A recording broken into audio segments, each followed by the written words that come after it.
મુનીરભાઈ, આજની ગ્રામસભાના બારામાં થોડી જરા માહિતી આપો. ગ્રામસભામાં તો દરેક વખતે અમે હાજર રહીએ છીએ અને રજૂઆત કરીએ છીએ ગામના પ્રશ્નોની. અમારે અંગત કોઈ અદાવત કે અંગત અમારો કોઈ પ્રશ્ન નથી. અમે અમારા કામો અમે જાતે અમારા ખર્ચે કરી લઈએ છીએ.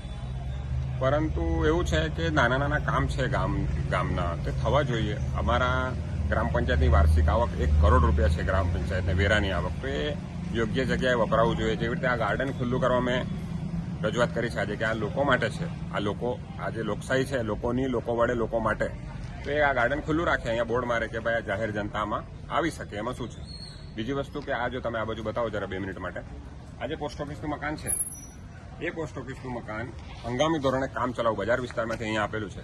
તો મેં રજૂઆત કરી છે કે એને ખાલી કરાવો. અમારે એમાં પુસ્તકાલય ખોલવું છે. જો સરકાર મંજૂરી આપશે તો એ રીતે, અથવા ગ્રામ પંચાયતને રજૂઆત કરીશ અને પુસ્તક અમે અમારા ખર્ચે અને લોકો પાસેથી દાન સ્વરૂપે, કે અમને રૂપિયા નહીં લેવાના અમારે, પણ તમે આમાં બુક મૂકો. ઇન્ડસ્ટ્રીયલિસ્ટ સારા મોટા એવા છે જે લોકો, એ લોકો બી કરી શકે. તો આપણા ગામના જે બાળકો છે એ લોકોને લાભ મળે. આજે લોકો મોબાઈલની અંદર 24 કલાક બાળકો વ્યસ્ત રહે છે.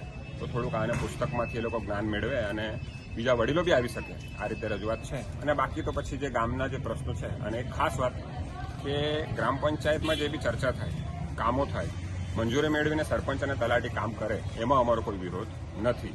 થોડુંક બજારમાં એવી વાતો થાય છે